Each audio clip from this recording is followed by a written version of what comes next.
Olá, povo de Deus, quarta-feira, 17 de agosto de 2022, 20ª semana do Tempo Comum. A nossa reflexão de hoje é a partir de Ezequiel 34, de 1 a 11, e Mateus 20, de 1 a 16a. A palavra do Senhor foi-me dirigida nestes termos: Filho do homem, profetiza contra os pastores de Israel.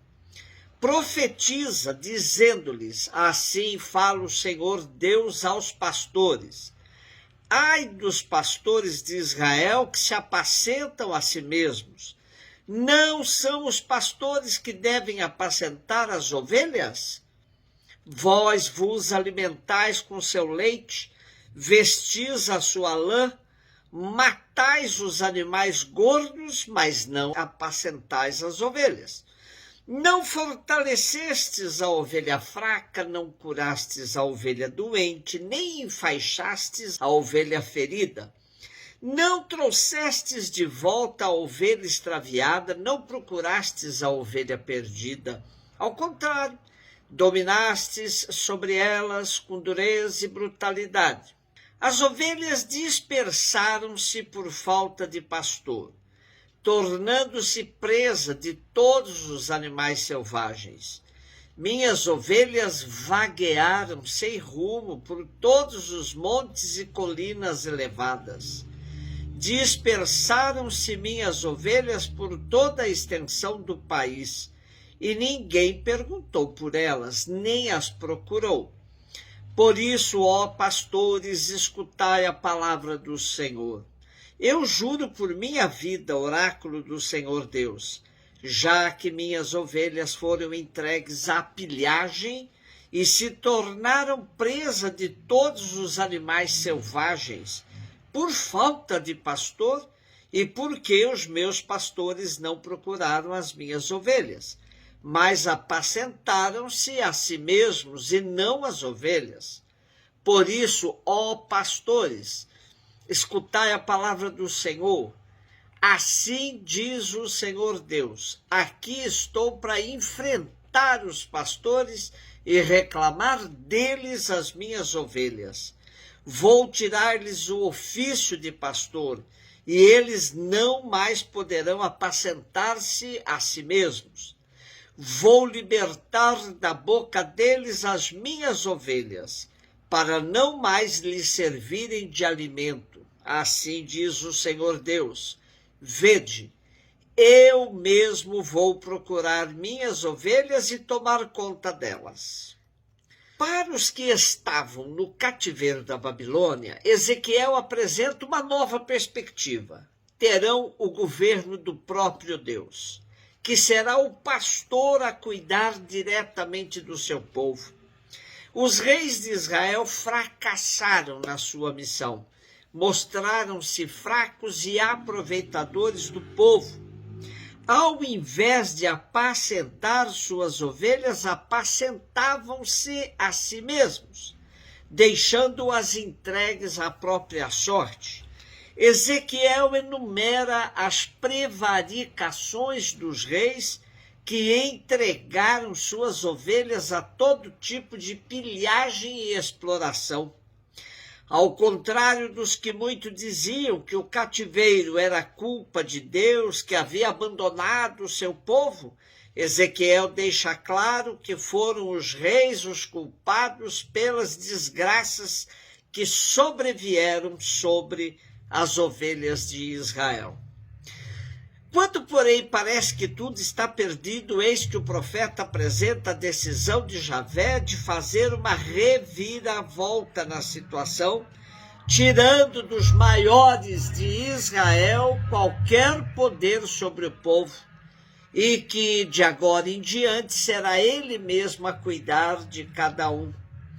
Eu mesmo vou procurar minhas ovelhas e tomar conta delas. Com essas palavras, o profeta reacende a esperança do povo e os exorta à confiança e fidelidade a Deus, único pastor verdadeiramente fiel. Os últimos governantes de Israel, reis, sacerdotes, anciãos, etc., não foram fiéis à sua missão. Deixaram-se conduzir pelo egoísmo, abusando do poder e explorando o povo em proveito próprio.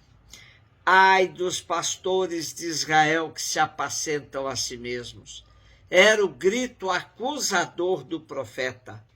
Apacentavam-se a si mesmos em vez de se porem ao serviço do rebanho, para o defender das feras, o guiar a boas pastagens, procurar as ovelhas perdidas e cuidar das fracas.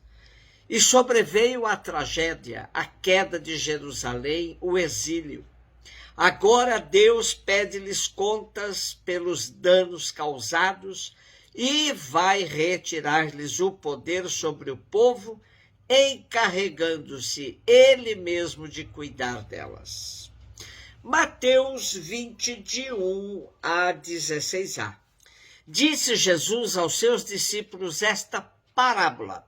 O reino dos céus é como a história do patrão que saiu de madrugada para contratar trabalhadores para a sua vinha. Combinou com os trabalhadores 1 moeda de prata por dia e os mandou para a vinha. Às 9 horas da manhã, o patrão saiu de novo, viu outros que estavam na praça desocupados e lhes disse: Ide também vós para a minha vinha, e eu vos pagarei o que for justo. E eles foram. O patrão saiu de novo ao meio-dia e às 3 horas da tarde, e fez a mesma coisa. Saindo outra vez pelas 5 horas da tarde, encontrou outros que estavam na praça e lhes disse: Por que estáis aí o dia inteiro desocupados? E eles responderam: Porque ninguém nos contratou. O patrão lhe disse: Ide vós também para a minha vinha.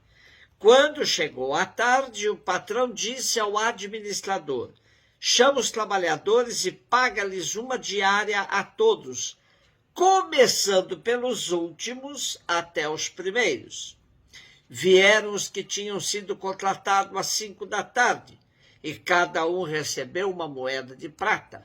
Em seguida vieram os que foram contratados primeiro, e pensavam que iam receber mais, porém cada um deles também recebeu 1 moeda de prata. Ao receberem o pagamento, começaram a resmungar contra o patrão. Estes últimos trabalharam 1 hora só, e tu os igualaste a nós, que suportamos o cansaço e o calor o dia inteiro. Então o patrão disse a um deles: Amigo, eu não fui injusto contigo. Não combinamos 1 moeda de prata? Toma o que é teu e volta para casa. Eu quero dar a este que foi contratado por último o mesmo que dei a ti. Por acaso não tenho o direito de fazer o que quero com aquilo que me pertence? Ou estáis com inveja, porque eu estou sendo bom? Assim os últimos serão os primeiros serão os últimos.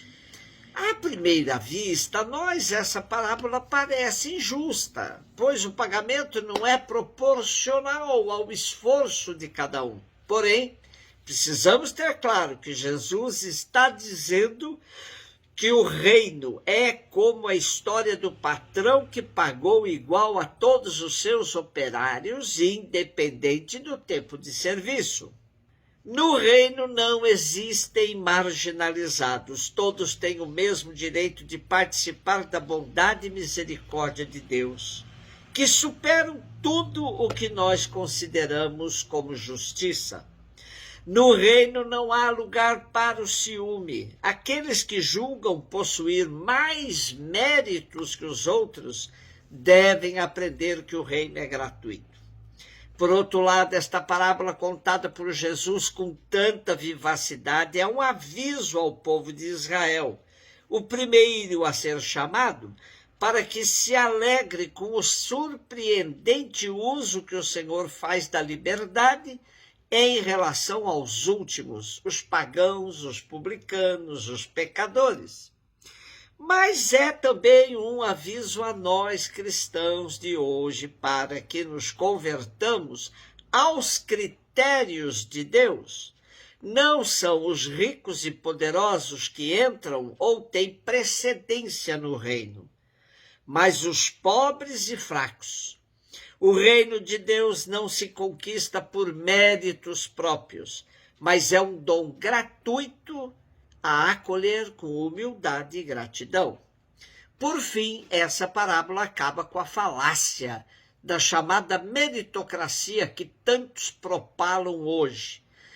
O historiador da Universidade de Harvard, Sidney Shalom, esclarece a meritocracia como valor universal, fora das condições sociais e históricas que marcam a sociedade brasileira, é um mito que serve à reprodução eterna das desigualdades sociais e raciais que caracterizam a nossa sociedade.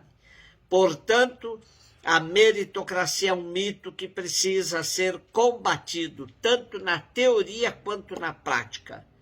Não existe nada que justifique essa meritocracia darwinista, que é a lei da sobrevivência do mais forte e que promove constantemente a exclusão de setores da sociedade brasileira. Isso não pode continuar. Sem dúvida, a parábola de Jesus é um antídoto contra a meritocracia. Um beijo no seu coração.